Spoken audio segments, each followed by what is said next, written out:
Has your work environment had an impact on your ability to reach your baby feeding goals? Were you ever given unhelpful or questionable advice by lactation professionals? Amy shares multiple stories that serve as prime examples of the positive and negative impacts that our work environments can have on us as we make human milk for our babies. Her story is also a great reminder for anyone supporting parents during the perinatal period to listen first and provide counsel that is relevant to the person in front of us. Let's ask ourselves, is the advice I am giving this person something they could easily find with a quick Google search? If so, we might not have listened fully enough and dug deeply enough into our own knowledge base to help them problem solve. Listen to hear how Amy's stories ultimately led her to develop a tool that is creating a ripple effect of change in the field of lactation. And before we get into this story, I just want to make one request. If you have not hit follow on whichever platform you listen to the Milk Making Minutes, please do so right now. So just find wherever it says follow or maybe a little plus sign and follow it. That way, each time a new episode comes out, it comes right into your podcasting platform automatically. And we both benefit from that. Thanks. When I began breastfeeding, I was blindsided by how difficult it was. I may have thought I was prepared, but having known only a handful of people who had ever breastfed and only seeing it up close from a couple of them, I had a huge learning curve. Since then, I've become a doula, a lactation consultant, and a childbirth educator.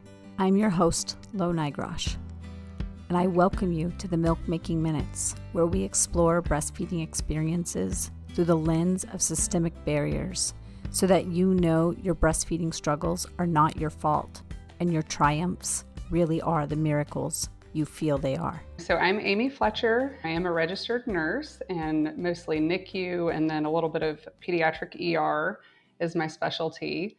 Then I became a CLC and an IBCLC in 2018. And that's my kind of career. I work in a children's hospital now, mainly in the NICU. Great. That's such important work. And then the latest thing that I've actually started is I developed a tool called the NipFit tool to help moms breast pump better without pain. And so it's a measuring device that I'm selling mainly to lactation consultants, and we use it in our hospital. And so that's my company that I've just started. Yeah, it's amazing. I have one. I haven't gotten to use it yet, but I'm so excited to start using it. It came in right before my vacation. So we'll talk more about that. So you were a nurse before you were a parent. Is that right? Yes. And Okay. had no idea what I was doing, but I was helping moms breastfeed and pump. So you were in the NICU helping families as best you could. Mhm. And then you started feeding babies yourself. So I would like to take you back to long before you were a NICU nurse and think about your upbringing and just the culture you grew up in. And what was your exposure to breastfeeding, human milk feeding, baby feeding in general? Very little. I don't even think I thought about it as a kid. I was a little girl and I fed my babies with bottles because that's all I really saw. I didn't have a lot of cousins that were babies when I was old enough to remember. So I think a neighbor growing up breastfed, I remember that. And then another neighbor, and that's about it. I didn't have younger siblings. I didn't have younger cousins or friends with younger siblings. So I really didn't get a lot of exposure at all. So tell me, once you were starting your own family, what kind of preparation did you do? How were you thinking about baby feeding in particular as you were thinking about starting your family? I so we did take a class because I wanted my husband to be prepared. I felt like I knew all the medical things that were going to happen, but he is not medical. And so we took the basic labor class. I don't remember if they mentioned feeding babies in there. It was mainly all about what happened just that one day when you went into labor and had your baby. And I don't remember, honestly, I never remember like making the choice between formula and breastfeeding or bottle feeding and breastfeeding. I just knew I was going to breastfeed, and that was my goal. I had a really great IBCLC in the NICU. She was mainly a NICU nurse and was our 1 day a week IBCLC. And she was very inspirational in helping all of our moms on that one day and teaching the nurses. And so she was helpful for me, but I was just going to breastfeed and I didn't prep for it at all. Now, had you seen lots of families not meet their breastfeeding goals? I will say, so this was back in the mid 2000s when I started in the NICU, and we were still feeding preemies lots of formula. We had a lot of neck. It wasn't private, it was just curtains. And so it was, most of our families were not able to meet their goal. I'm not even sure anyone really asked them specifically what their goal was to try to meet that. We had a lot of families that did pump and feed their babies, and we did try to help them breastfeed, but probably the vast majority of them did not discharge meeting those goals at all. But that didn't make you feel like it would be hard for you. I think because he wasn't a preemie, it just never occurred to me that we would have issues. Okay. So, You have a total of really 5 baby feeding stories, right? right. Okay. Yes. Looking back on especially that first experience and knowing that you knew less than you know now, how did that first experience impact that initial baby feeding? So my first labor, I was induced. I had preeclampsia, an epidural, fluids, the whole thing. And he came out, and thank goodness Ryan was just a great breastfeeder. He was that unicorn. And I think that really helped, just that I had that baby that just latched on and he just breastfed. And we didn't have pain or any issues. He did have jaundice, not because of feeding problems, but because we have incompatible blood types. And so we were going back and forth between the pediatrician, the hospital for labs, and then back home. And then the pediatrician, he was on phototherapy. And it was just that whole first week was a blur. And luckily, my pediatrician, the hospital, no one ever suggested that I bottle feed him, that I give him formula, because I probably would have. Even though he was not losing weight, even though we didn't have a feeding issue as the problem for his jaundice, I probably would have absolutely fed him a bottle of formula if somebody said he needed that. We were readmitted at 6 days for phototherapy again during swine flu. Oh, It was no. the swine flu epidemic.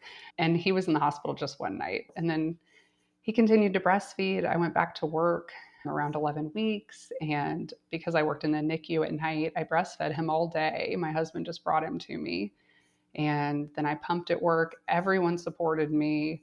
It was really like the unicorn breastfeeding experience, especially returning to work. I was around so many babies. I feel like those hormones were just flowing. And so I didn't have any supply issues or anything like that. I thought when we got to that year mark, I just thought that's when you stopped breastfeeding, because that's the cultural expectation here in America is you hit that year and you stop.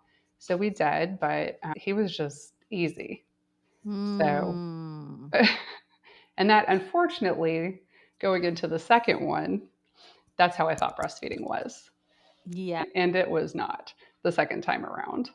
Yeah, that can really be hard when you have that, as you say, unicorn experience the first time and you think, great, I am a master breastfeeder. Yes. So it is really surprising that even though the jaundice was as a result of a blood type incompatibility, that formula was not pushed on you, because often that is the narrative. You need to feed Yes. formula to help with the jaundice, even though Um, that goes against the research. and then, I mean, this was 13 years ago. So even Yeah. more, I'm shocked that no one even suggested that I feed him anything other than breastfeeding. Wow. So Yeah. That's incredible. it really Uh, was. If you listened to episode 95 with Kelly Smith, you already have heard an example of the power that meditation and tuning in to the mind-body connection can have on us during breastfeeding. So if you are pregnant, trying to conceive, or nursing an infant or a toddler, take some time to build that connection by listening to Kelly's podcast, The Meditation Mama. You can find it wherever you get your podcasts. My next question was, we think that nurses working in hospitals would be really supported with pumping. That is often not the story I hear. Yes. Because they're really busy environments. You often have a high patient load. You have to be charting in addition to patient care. And so it's really great that you were so supported to pump at work. What did that look like for you? Were you able to set your own pumping schedule? Did you use a hospital pump from the NICU? Did you have a space that was designated for pumping? We did. So in the NICU, you're often, if you're not the admission nurse, you're very scheduled as far as when the babies eat, which is another issue with our NICU going to breastfeeding. They want to schedule babies. And I just had it set where we would feed the baby at this time, I would go pump. I'd feed the baby again, I could go pump. And they had rooming in rooms and like bereavement rooms that we could just go be private. And I wasn't the only one. There were a bunch of, this happens in nursing units, a bunch of young nurses always get pregnant at the same time. It's just a phenomenon that I've noticed. And so a bunch of us were pregnant and a bunch of us were pumping and coming back from maternity leave at the same time. And so it was really nice that all the nurses were really supportive and they would listen for your baby so that you could go pump. Okay. So you're scheduled particular babies in the NICU. Okay. Wow. I'm so glad to hear that you were in such a supportive unit. Yes, they're amazing. Yeah, that's great. Okay. So anything more to tell about that story? Was weaning difficult at a year? No, he really is my like kid who is just the easy one. So I got really spoiled with the first baby. He slept well, he ate well, he still eats well. I know. So everybody after that has thrown us a little bit more for a loop. Yeah. Like I thought I was just a really good parent. Of course. But that's not true. It's super dependent on your kids and not you. Yeah. I love that you say that because so many times we commend ourselves. So then what was your next experience like? So then my daughter was born 2.5 years later. Different hospital. We had moved, different job. And I was induced with her really for truly no good reason except I had one high blood pressure. And with my history, they decided to induce me at 39 weeks. She was very fast, a very fast delivery. And she was a very big baby. She was 1.5 pounds bigger than her brother. And I had her epidural, the whole same stuff. She breastfed well that first time. And then my husband left to be with our older son that night, and she would not eat. And I was so upset. Like, even knowing what I know, even being a nurse, she would not feed. And I was crying. And I think it was one of the techs came in and just gave me a bottle of formula. And I was just so upset that my baby wouldn't eat. And I tried to feed her formula and she wouldn't eat that either. And so then I was even more upset, feeling like this like 9.5 pound baby was just going to starve. And instead of somebody just telling me that actually your child doesn't need to eat right now, she's really not going to starve. She's big and healthy and it's okay. Just hold her and let her wake up and eat. It was not that. So I had that kind of typical hospital experience of, even though that wasn't my intention, someone just walks in with a bottle of formula. So she went, and then she started feeding, and she went home breastfeeding. And same thing, we breastfed through my maternity leave. I didn't supplement her with anything. But when I returned to work at 11 weeks, instead of a NICU, now I was working in a pediatric ER, and I was working day shift instead of night shift. And I had a schedule where I worked 4 days in a row over one weekend. And then I was off a few days and I worked 2 days in a row. And the staff there was not nearly as supportive. It was very hard to leave and go pump. The pump rooms were not very close. So I did some pumping in our break room bathroom because men shared our break room slash locker room. So I didn't even feel comfortable just sitting in the locker room portion. And it was a bad experience. I felt like my milk supply was decreasing. I was not using the right size flange because I had no idea there were different sizes and I didn't have any problems with my son. So why wouldn't this work this time? I called the lactation consultant that was associated with my OB's office, and she just talked to me on the phone and told me that I should take a nursing honeymoon over the weekend and just lay in bed with my baby all weekend long and just nurse to bring my milk supply up. Or I should go online and I should order medication from Europe, even though it's not FDA approved, and that would help. And I talked to her twice, and this was her advice. And my milk supply kept decreasing, or I felt like it was. It probably was fine, but at the time, it was devastating that I couldn't pump enough for my baby. I couldn't get away at work. They wouldn't change my schedule so that I wasn't working 4 days in a row. Every night when I got off at 7, my husband's on the phone with me telling me he just can't wait because she's freaking out. So he has to feed her. It was really hard. That sounds really hard. And so we ended up introducing formula, of course, because you have to feed your baby.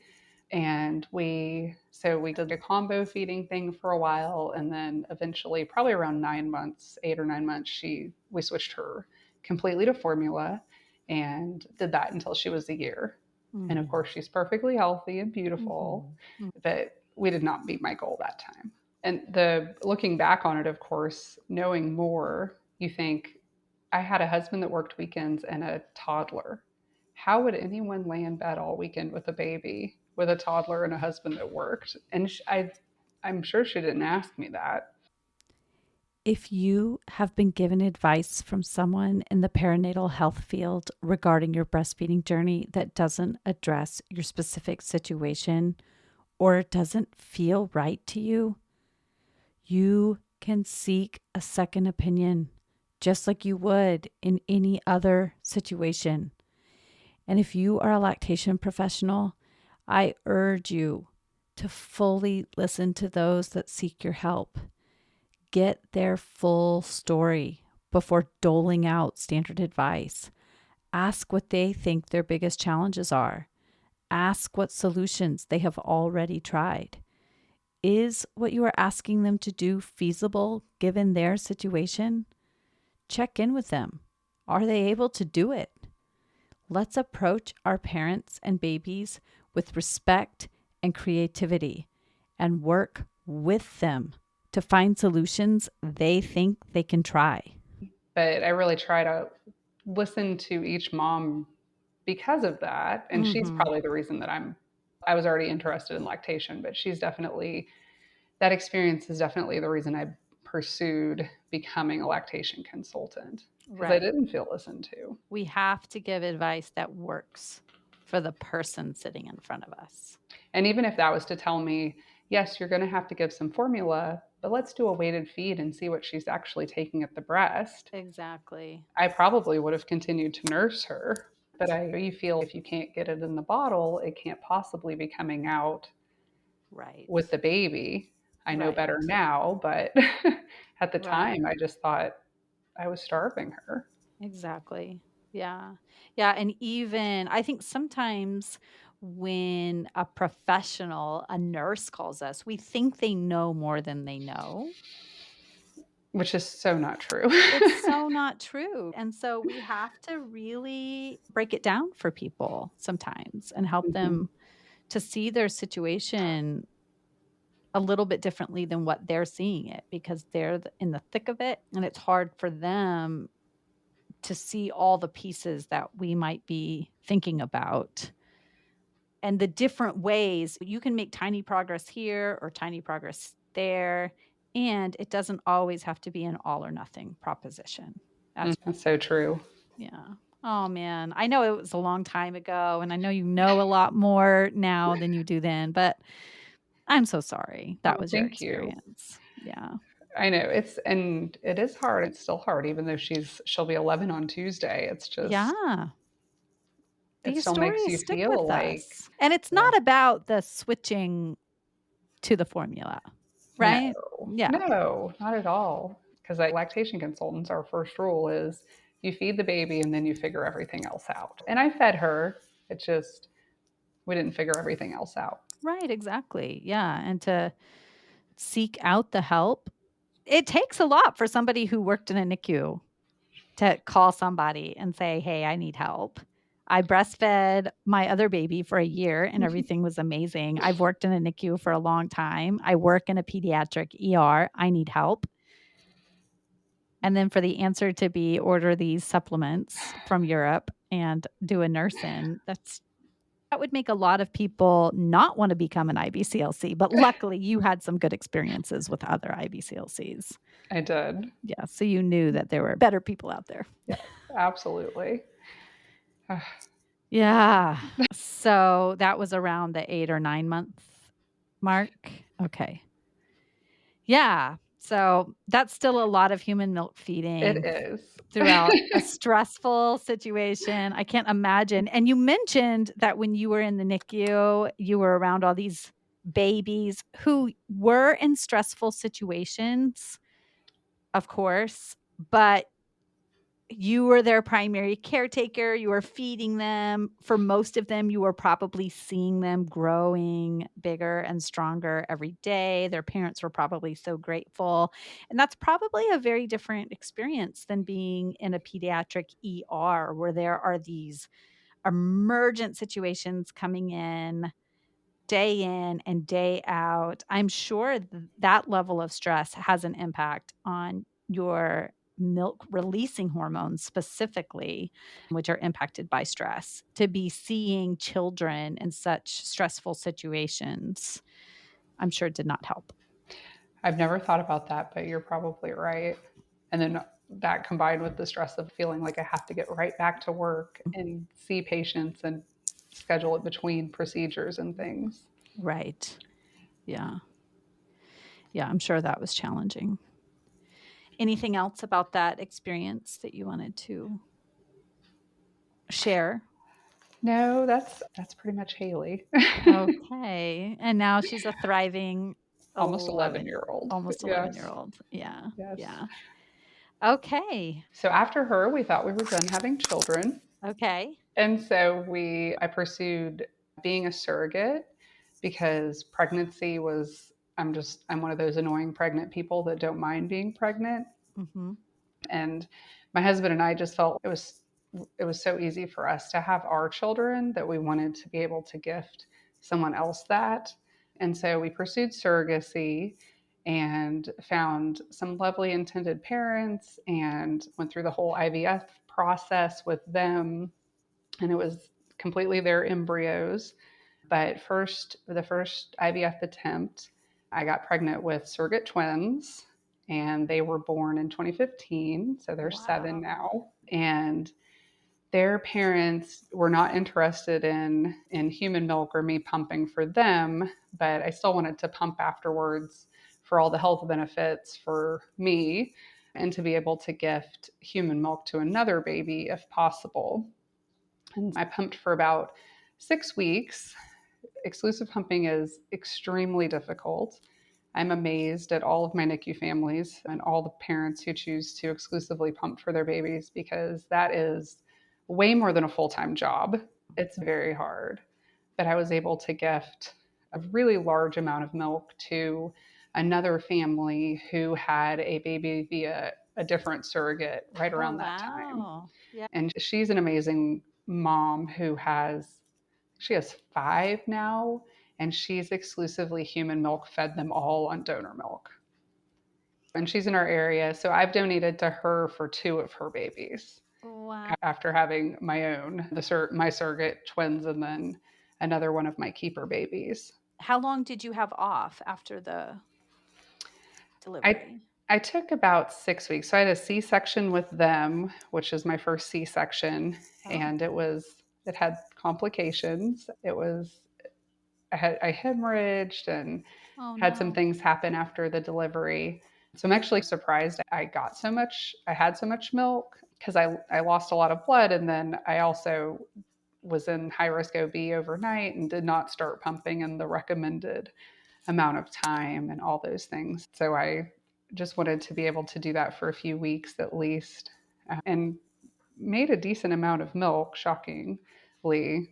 But honestly, so it's such a hard job to do that for not having a baby there. Right. Not waking up to a pump is not the same as waking up to a baby. I just decided that wasn't going to work for my family to wake up in the Yeah. middle of the night. And I had a 3 and a 5-year-old or 3 and a 6-year-old at the time. Yeah. So it was a lot just to, Yeah. but I took about 6 weeks off after that delivery just because of the complications and everything. That's when my doctor said I could go back to work. 6 weeks is not a long It's time. not. And I went back to the ER at the time. Wow. And so you said you pumped for 6 weeks. So did you ramp up and then gradually wean off? I did. And my husband and I took a well deserved vacation by ourselves after that, at Yeah. around that 6, 8 week mark. Uh, And so I weaned and I took a pump with me, but I just was not as interested on that vacation with pumping. of course. Okay. And so what was your weaning strategy from the pump? How did you manage that without getting ductal Issues. narrowing and infections? I'll say I probably was never pumping the amount of times a day that I would recommend after if you were exclusively pumping. Uh-huh. So I was probably taking like a decent sleep break at night from the beginning. So I just weaned how many times a day I was pumping, Okay. and So then basically only to you would comfort. reduce the number of pumpings each day and then maybe wait a couple of days and then reduce another, or you would just see how your body was feeling, and if you could handle going longer, you would go longer?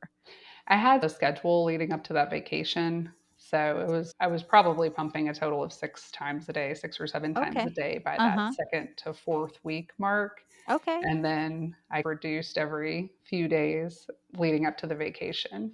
Okay. All right. And do you know the total number that you donated to your friend? The Oh my total number of gosh. ounces? It's okay if you don't. No, it was Okay. hundreds probably. I tracked it at the time. I don't even know why, but it was a couple really large coolers full. Yeah. What an amazing story. Okay, so you said you thought you were done. So we thought we were done. And then, probably a year after the twins were born, we started talking about having another. And we decided to have Mason. So we got pregnant with him and had him at the end of 2017. And again, my plan was to breastfeed. At this point, I was a CLC and I was working as a CLC in the hospital. I switched jobs again. I was working as a CLC in the hospital and a NICU nurse. Okay. And a CLC is a certified lactation counselor. Counselor. And I was earning my hours doing that in the hospital I worked at. When I went on maternity leave, I think I was working weekend option, like night shifts. So I worked every weekend. But the hospital I worked at then lets you take up to 36 weeks off after having a baby. It's not paid, but you can take up to 36 weeks off. A small portion is paid. So my plan was to take the vast majority of that off, and I was able to take a couple of weeks before he was born. And so I did that, which was lovely because I wasn't stressed leading up to his delivery or anything. I did get induced with him, and he was a VBAC delivery, so with a gentle induction. And that was a great delivery. He was born, he breastfed, he exclusively breastfed in the hospital and didn't have any problems with jaundice or anything, but I started to have breastfeeding pain, which Mm, was completely new for me. None of my other kids I'd ever had breastfeeding pain with. And so I quickly figured out that he had a very anterior tongue tie, and I couldn't get into the preferred kind of provider I was told about here because they said they didn't have an appointment for 2 weeks or something. And so I just found another ENT and went and saw them, and she clipped it, and the pain magically disappeared, which is great. Knowing what I know now, that probably isn't the route I would have gone. But at the time, I just wanted the pain to go away. I just wanted to be able to breastfeed my baby and not have it hurt. We did that, and he continued to breastfeed. I went back to work when he was about 7 months old. And with him, I had failed to introduce the bottle because I was off. And it was so much easier to just breastfeed him. And I had two children that were in like kindergarten and second grade. And we had a very busy life. So he was just schlepped around everywhere with us and went to the baseball games, went to gymnastics, and he just got breastfed everywhere. And so the bottle just wasn't a priority for me. And my mom was the one that was going to watch him when I went back to work. And I was able to go back part time after he was born during the day. And he would not take a bottle at all. But at that point, he was 7 months old. He had started eating table foods and was drinking water. So we did a little bit of reverse breastfeeding where he would breastfeed when I was home and at night a little bit more. And my mom would feed him whatever he would take during the day. And eventually he started taking milk from a cup, I think. And then he continued to breastfeed and take milk from cups and bottles until he was about 14 months old. And then we mutually decided we were done. Okay.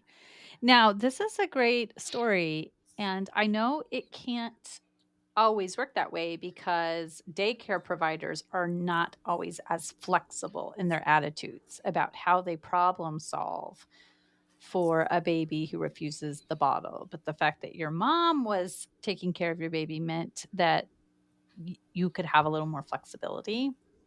Were you Mhm. feeling really stressed about the fact that he would not take a bottle? I think I would have if it wasn't my mom Yeah. watching him. Like if it had been daycare freaking out or a nanny or something like that, I might have felt more stress. But I just was able to say, it's going to be fine. I fed him before I left. He's going to eat while I'm gone. It's just not going to be human milk. And when I get home, I'll feed him a lot. It's going to be okay. And was your mom stressed?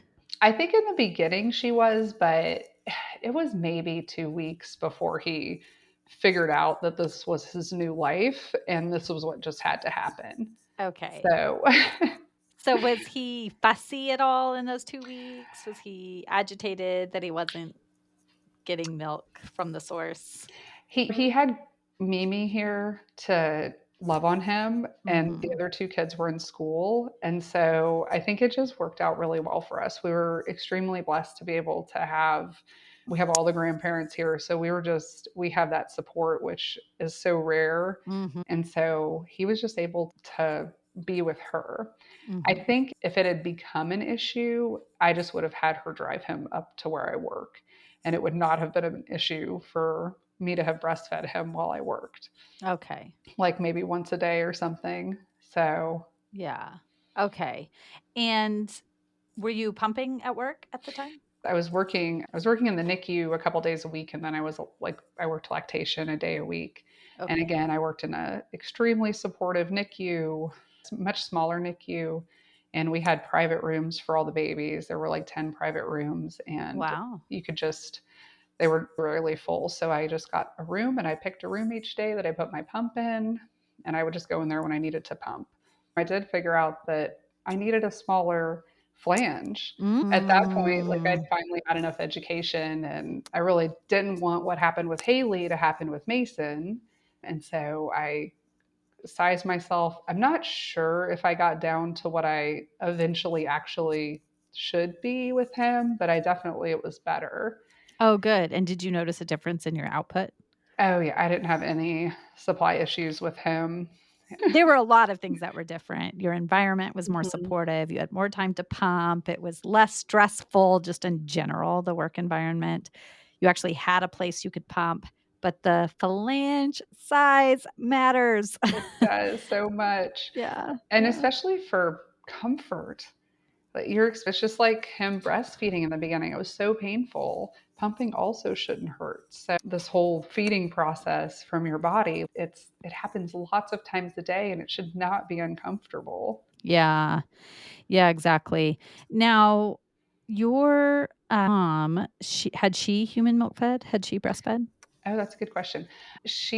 We all have large babies, and her mother was extremely unsupportive of Mm. her human milk feeding. And so my brother was like 9.5 pounds, like my daughter.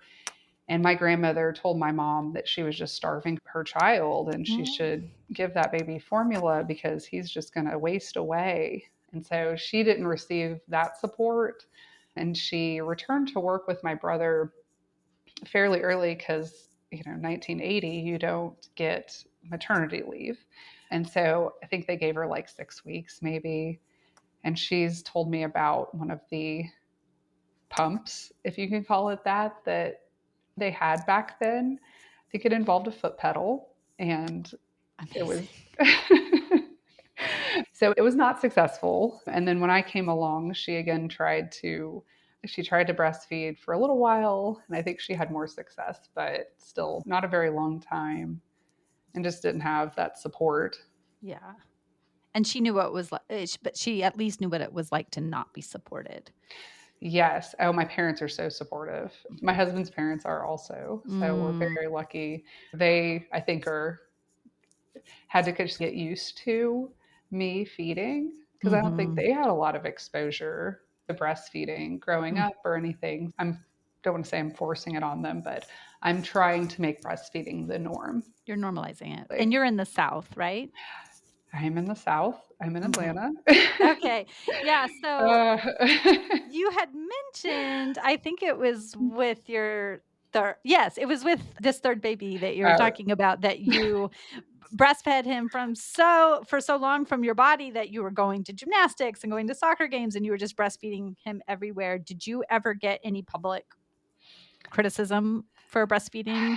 not that I'm not that I remember or that I was aware of. I'm I don't have a Southern personality, so I probably would have said something back to Mhm. the person. I think I received like a couple of looks, but no one ever told me to go to the bathroom to feed my baby, thank goodness. Mhm. But it's definitely not as public here, probably as it is in other places in the US, Mhm. unfortunately. Yeah. Yeah. Have you noticed a difference in the 13 years that you have been feeding babies culturally? I think one of the biggest things is women not feeling like they have to put a blanket over their baby, Mm. with myself included, because that was just, oh, here's your nursing cover, was basically the attitude. And there's been a lot of innovations in like nursing clothes. Also, Mhm. I luckily with the last two have had so many outfits and things that I felt comfortable just walking around without having a blanket over them. And I think that's extremely important that we need to be able to feed our babies wherever. They should not have to feed under a blanket or a tent or in a room closed off away from people. I don't eat that Mhm. way, so why should a baby? Yeah, and especially in a place like Atlanta, it can be so hot to be under a So blanket. hot. Yeah. Yeah. Oh yeah, the park and a baby, you're already just it's so humid here. So putting a blanket Right. over us just does not work. Yeah. When your baby refused the bottle and you reverse nursed, were you doing 12-hour days as a nurse? And 2 days I worked as a nurse, I was doing 12 hours, and then my lactation shifts were like 8 to 10, depending on what was going on. Okay. So does that mean that you were nursing all night? I don't think at that point, because he was just older. So it was like I would get home, I'd nurse him, I'd twilight nurse him, and then he'd wake up in the middle of the night a couple of times. Okay. And then I'd wake him up to feed him again before I went to work. And did you ever do a weighted feed at that time to see how much he took at a particular setting? No. Okay. And I just wasn't concerned. He's my smallest Uh, child, but I think it's just genetics. So he's always yeah. been the skinnier one. The reason I was asking about the weighted feed was not that I was actually worried about his growth, but rather I was thinking about your storage capacity, because Uh, for some people, they have a larger storage capacity and the baby can take in a lot more in a single feed. And so it really would not impact much if they were doing most of their feeds at night. And for others, if you have a smaller storage capacity, then you might be waking to feed way more frequently at night if your baby was reverse cycling or not feeding during the day, and that might not be sustainable for you given your whatever your work schedule is during the day. And so if you're hearing this and you're thinking, oh my gosh, I would be feeding my baby every 2 hours, that would not work. no. You have to do what works for you and for your baby, and you tune into what your baby needs. And so if you're thinking, oh my gosh, my baby's not taking a bottle, what am I going to do? Or my baby is out of daycare and they won't let me not send milk in a bottle. There are other options, and that's when you reach out to an IBCLC to try to figure that out. Absolutely. And there's alternatives to bottles. Yes, There's cups, there's open cups, there's sippy cups. There's so many ways to feed a baby that's not an actual bottle. exactly. Yeah. But it was amazing that you had your mom there that could help Yes. you problem solve that. Yeah. Okay, so you have one more story, right? Oh Or my gosh, I have one more child. so many. We decided Mason couldn't be alone, of course, so he needed a sibling that was close in age to him. I've been trying to get my husband to get another dog. We have 2 cats, we have 2 children, we have 1 dog, and he just won't give in. You definitely need another dog. So Nolan is almost 3 years younger than Mason, and he's another just big baby. He's the only one that just decided to make a grand entrance on his own in the middle of the Oh. night. Of course, like almost didn't make it to the hospital Uh-huh. kind of entrance. So no interventions with him. He was born very quickly and started nursing. My breastfeeding pain was immediate with him. He was he was so severely tongue tied that it was just painful, and Mm, he was creating nipple trauma and mm, everything. But we still he didn't have any issues with like weight gain. mhm. He is my second one that had bilirubin problems, not because of the weight or not because of the feeding again, but because of our blood type incompatibility. Hmm. He was also a COVID baby. So we went home at the 24-hour mark or a little bit after. And it was a weekend and we had switched pediatricians, so we couldn't even get into a pediatrician. So we were just going back to the hospital for bilirubin checks on Saturday and then again.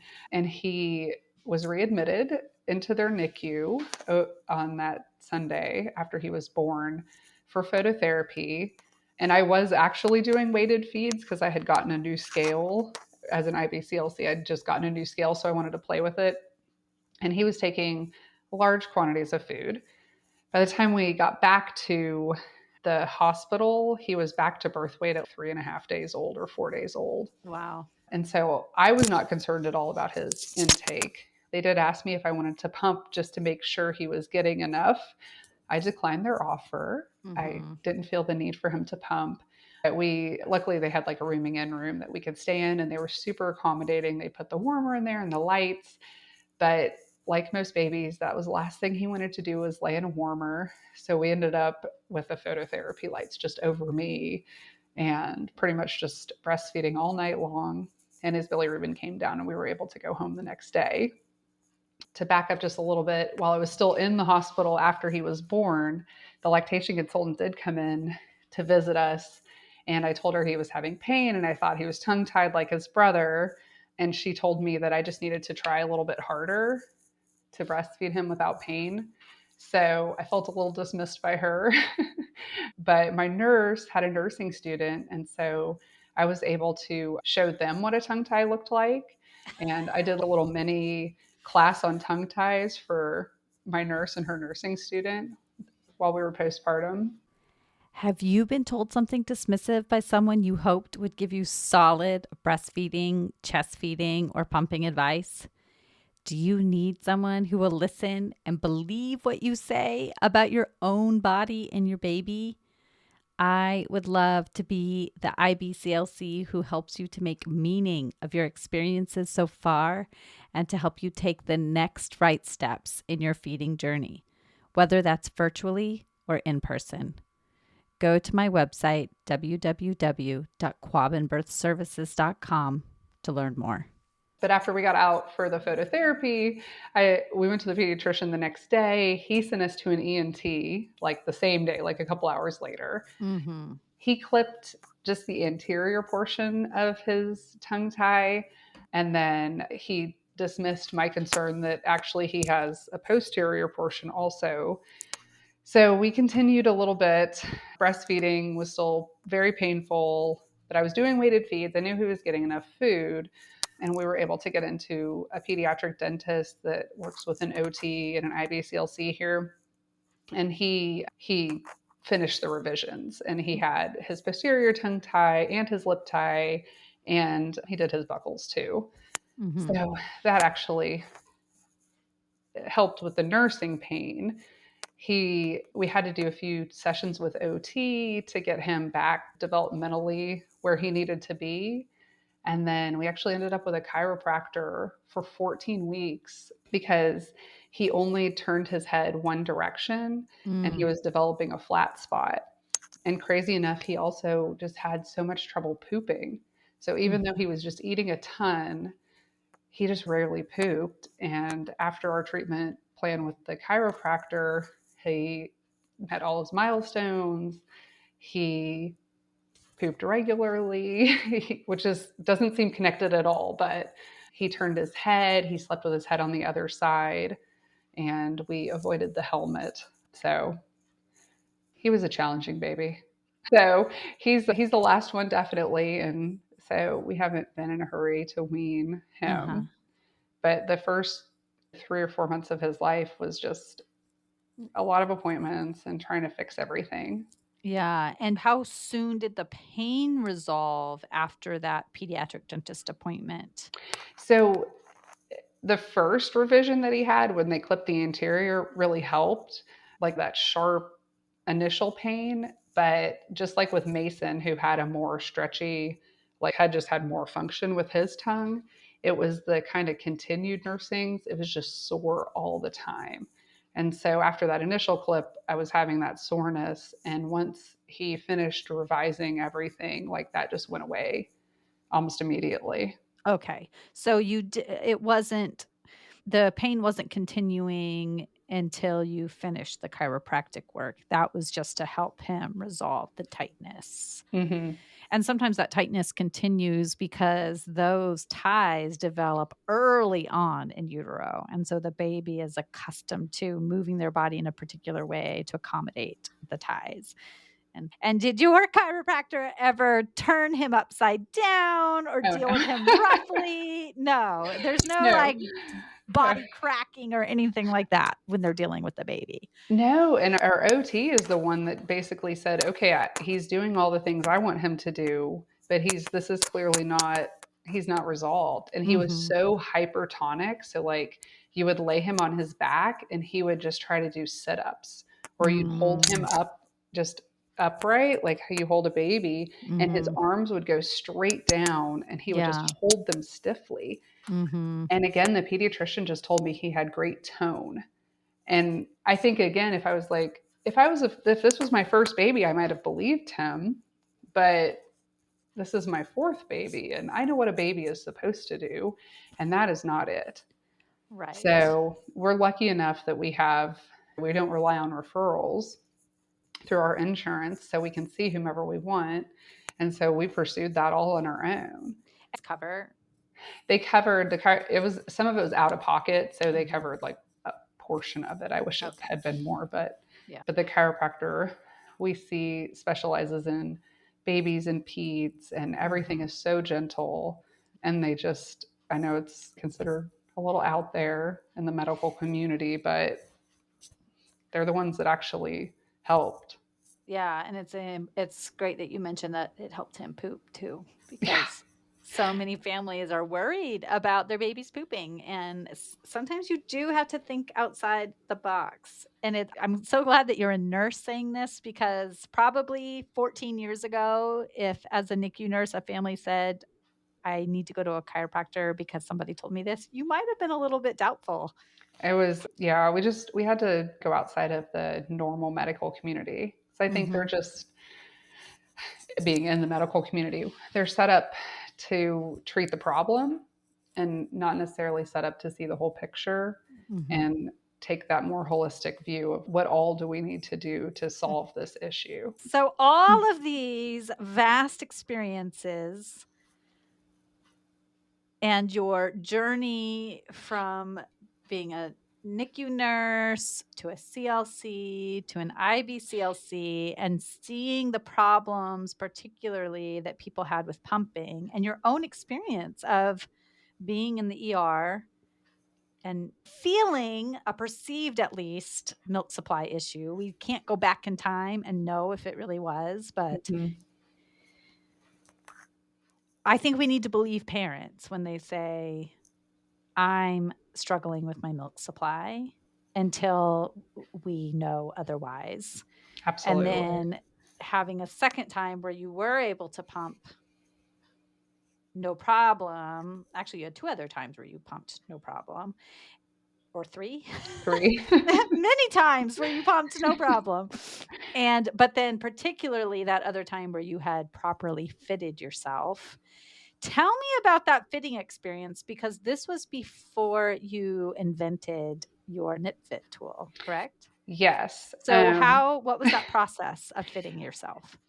That just looked like me buying a lot of flanges. Okay. So I my first baby, no one gave you a pump, so someone literally just gave me her old pump, and Mhm. that's what I had, and that's what I used. And then by the time I got to the last two, insurance had started supplying moms with pumps in most situations, and so I got to try out like a Spectra and some things. And so I just started buying smaller and smaller flanges.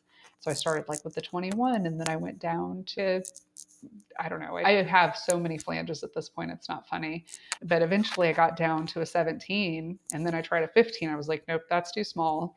And so I'm a 17, and that's what I used with the last one, definitely. I think I maybe used like a 21 with Mason, the third one.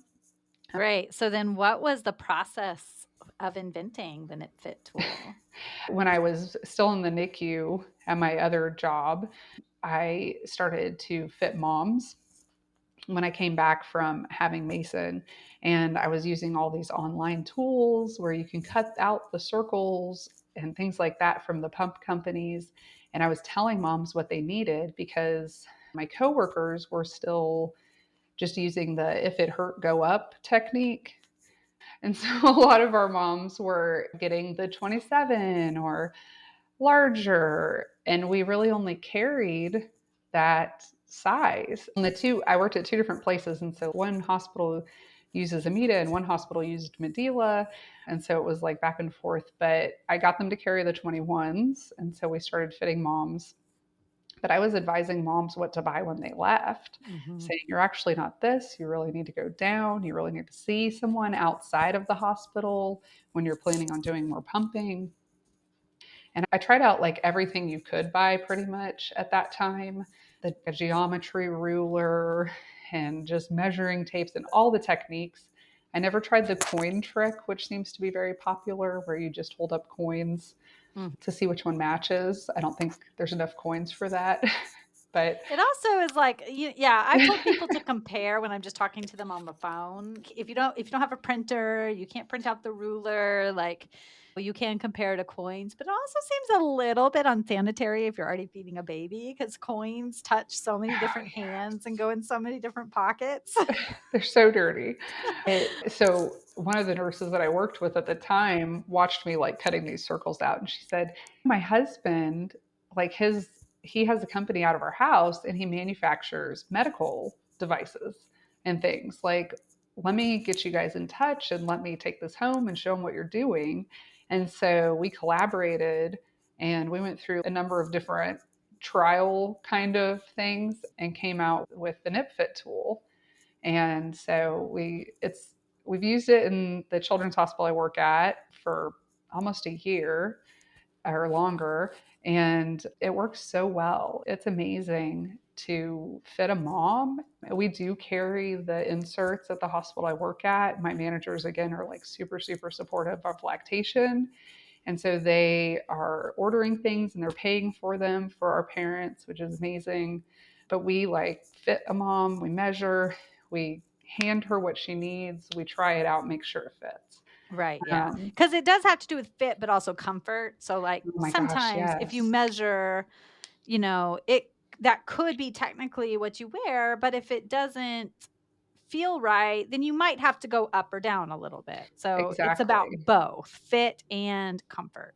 Yes. And then effectiveness. Right. Exactly. Fit, comfort, and effectiveness. Right. Yeah. Yes. And we see so many parents who are still getting sized up in the birth hospitals. Yes. It's amazing to me It's that, incredible. and we have 3 or 4 boxes of larger flange sizes because our pump comes with a 25. And we've had them since May of 21. And they're still sitting there because no, it's just not that common to have to No. go above that 25. So the vast majority of people that I fit are between 13 and 19. Yes. And none of the pump companies, like, they're coming, they're trying. I hear that some of them are going to make smaller sizes. None of them are making a 13. And I Yeah. don't think any of them have that in the works. Yeah. So the aftermarket companies that are coming in and are making those things that actually fit real pumping parents, because Right. we're not all the same size. No, we're not. No. And you should never, ever have to do something 1 to 8 times a day, 1 to 10 times a day that hurts. Right. Yeah, exactly. Yeah, it can make such a big impact. I was so excited when I got your tool. Like I said, I was like, oh, I'm going to measure myself. And it's been years since I pumped. And I'm like, I measured a 13. So probably I would wear maybe like a 15. Mm-hmm. But I don't really know. And I'm not going to start pumping now. I don't want to. Relactate. I would hate to get that going again. But I'm really excited to start using it both at the hospital and my private practice. Yes. So thank you. I know the first time you put it out on the professional marketplace, it like sold out right away. I had to wait for the next order. It was crazy. I was just not expecting that. Mhm. I'm so excited about it. I'm so happy. I've gotten a lot of feedback, really positive feedback, and we're working with various like WIC offices and we're shipping internationally. So Oh my gosh, it's that's been amazing. it is amazing. It was unexpected, but it's amazing. And I'm super grateful that we can have this product that can help parents and hopefully help lactation consultants, especially in those hospital clinic environments. Yeah. Because I realize that if you're a private practice IBCLC, you might have a fit kit and you can just size Right. like that. Exactly. Yeah. You just can't do that in the hospital. Yeah, but even having a fit kit, it's helpful to have a starting point. And you can kind of eyeball and say, okay, this person's a little on the bigger side or a little on the smaller side. But your tool, it's for anyone who hasn't seen it. First of all, just go to the website, nipfittool.com. But it's just one instrument. And it's made of a BPA free. It's acrylic. So Yeah, it's yep, acrylic. Okay, great. And it just has these little cutouts along the outside, and it even comes with the little clips. You can clip it onto your badge or onto your scrubs, or it's really easy to carry around. It's just the perfect little size, and then you just hold it up to the person's body. And if one size doesn't quite work, then you just move it to the next size. It's ingenious. I can't believe someone hasn't thought of it before. I felt the same way. I felt like I should have been able, when I was looking for something, to find something. Mm. And one of the comments, the feedback comments I got was, it's not as invasive or it's not as hard to fit a mom that maybe has nipple trauma, that you don't want to slide different circles over her nipples. Exactly. So you can Yeah. like gently hold it up and it's smooth. It's cleanable with any hospital grade wipe. It's not going to Yes. destroy it. So it's durable. thank goodness my manufacturer was able to come out with something so amazing. Yeah, and you can get it in so many fun colors too, which is great. I know, I just couldn't have clear. Right, Just yeah. clear was not gonna be enough for me. I like fun colored things, so Yeah, exactly. And I can imagine that if somebody did not want to be touched or seen, if they feel like it's really invasive to be that up and close, you could hand it to them and let mhm, them feel it out themselves. Have absolutely. you done that with people who don't like to have people in their private space as much? We absolutely have, and we have some nurses at work that are returning from maternity leave, Mhm. and we'll be like, they'll talk to us about pumping pain or whatever, and we'll say, "Here, go measure yourself." And they'll Mhm. go somewhere and they'll come back and they'll be like, "I measured at this," and we'll give them the right thing too. That's So great. Yeah. Yeah. Awesome. It's an incredible tool. And I thank you for putting your time and energy and expertise into making that an accessible tool for people. So even for people at hospitals like the one I work at, where we don't have the correct phalanges, we're mhm. working with what we have, it will be so much easier for me to discreetly measure a patient and then say, we don't have these here in the hospital, but this is where you can find inserts. And once you get home and you're ready to start pumping, make sure that you get the right size. And that's amazing because we see parents back in the children's hospital because we don't do births. And weeks later, they're still using the incorrect size. And they're just amazed when we tell them, no, this is actually your size is this. And they're Right. able to see the difference. Exactly. Yeah, makes a big impact. Thank you so much for that work and for coming on and sharing your amazing stories. Thank you This so has much been for having such a me. pleasure. You're welcome.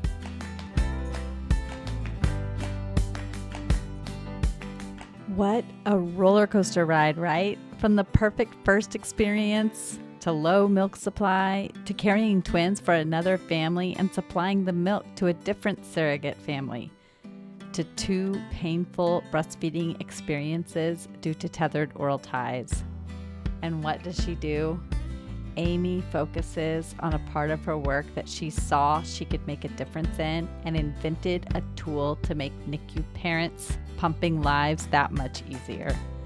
I love featuring this story because step by step, Amy is creating systemic change where she is and ways she is able. If you want to talk about ways you are interested in creating systemic change, come join us at the Milk Making Minutes community group on Facebook. That's where parents and professionals come together to discuss what makes feeding babies human milk so challenging and do our part to make it less so. I'll see you there. Bye.